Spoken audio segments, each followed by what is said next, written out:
It's another Cory Cabaniss video. This will make your blood fucking boil. This piece of shit is unfucking believable. Honorable Judge Siegel, Your Honor, my name is Cory Cabaniss, and I'm concerned with the attorney that I was appointed to represent me. About 6 to 7 months ago, my old attorney, Philip Mason, withdrew from my case.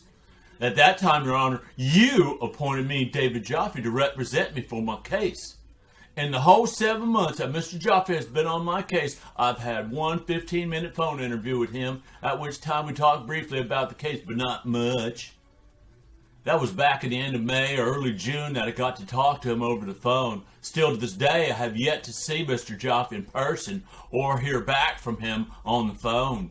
My mother, Alicia Cabaniss, tries to call and find out when I'll be seen by Mr. Jaffe for me, and most of the time she gets sent to voicemail, never to get a call back. And a few times she does get a call back, it's Mr. Jaffe's assistant, Paula, who says she doesn't know when I'll be seen. I've tried to call myself from jail only to get rejected or no answer at all. Your Honor, I have a high-profile case, and my life is on the line. And I've been in jail for going on 3 years now, and I know nothing more than I did the day I was arrested. I've gone through 2 attorneys, and Mr. Jaffe is my third. I don't doubt his ability to represent me, nor do I want him off my case, Your Honor. I just want communication, which there's little to none of. As I said before, my life is on the line, and I'm being left in the dark. I have no idea what's going on with my case, and I'm writing, Your Honor, to ask for help with this communication problem me and Mr. Jaffe are having. Respectfully, Cory Cabaniss. So what Cory just read is this document 155. It's a note to the judge. It's where he's filing for this Nelson hearing to get rid of his attorney.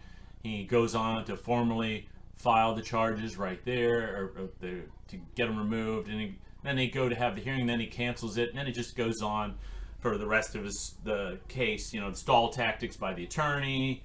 And anyway, but let's go back to that 155 document.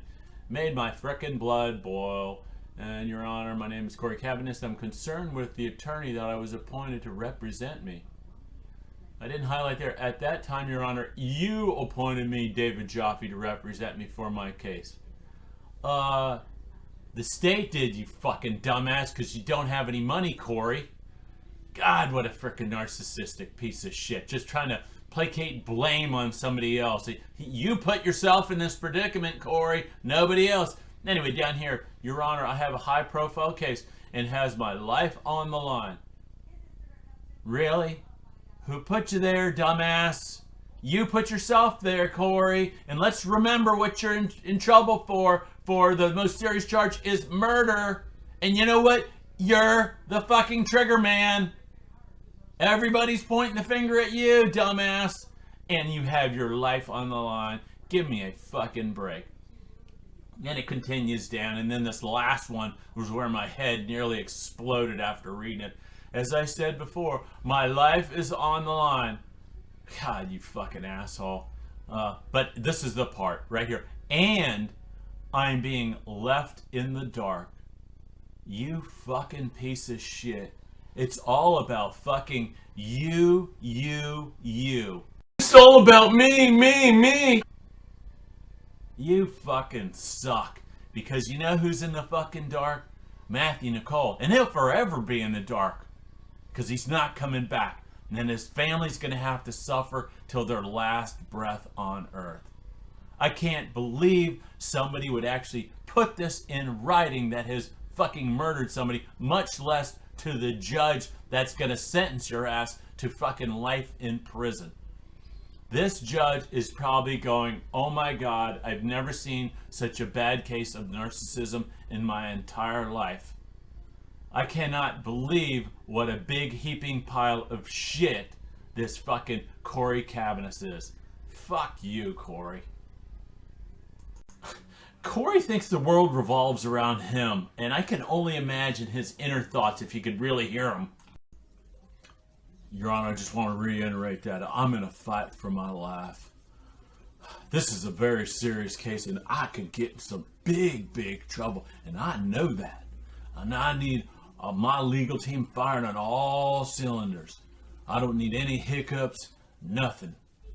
Otherwise, I have to wear this stupid yellow shirt probably for freaking life, because, I mean, look how bad it makes me look. It clashes with my eyes and my skin tone. You know, I just think I'm too pretty for prison. Prison's not going to be very kind to me, and I just, you know, I'm not going to have a very good time, Your Honor. I'm going to fight for my life. You know, if I knew this was going to happen, you know, I never would have got involved with these guys at all. They're all a bunch of bitches, and, you know, I didn't mean to shoot nobody. I mean, I know I did, and I murdered somebody, and I knew that they were going to shoot his dog, too, but anyway, it wasn't that good of an idea. Okay, I get it, but right now, I'm going to fight for my life, and I feel that I'm too pretty for prison. And everybody's forgot about me, Cory Cabaniss. You know, I'm a victim in this, too. I went along with these 5 imbeciles, and you know, right now, as I've lost everything that I've had. I mean, I had a pickup truck, I had an AR-15, now I got nothing.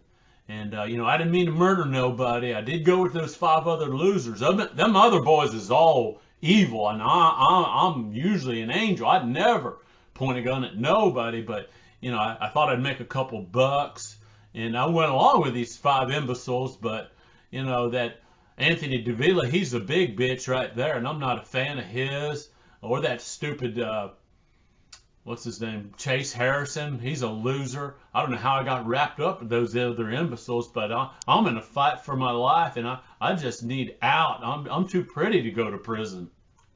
So now, Cory, now that you've done the crime and you got to do the time, let's take a look at what you got to give up.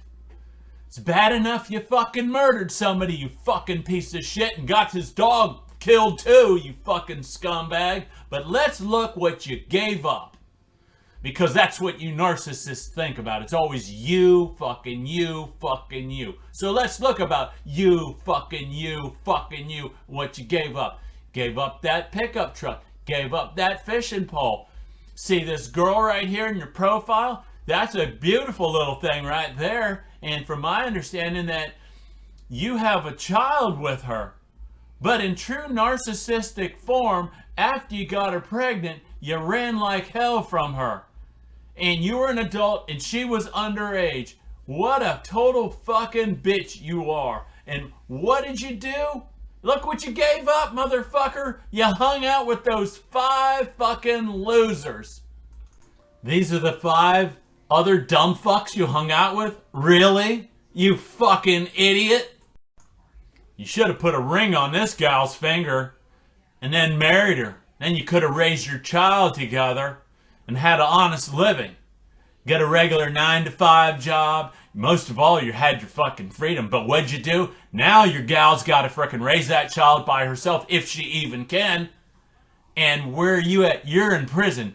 And that's because you didn't choose dirty hands and clean money. In other words, you'll do anything to get a buck because you're a lazy, low-life piece of shit. And you took Matthew Nicole's life, you fucking scumbag.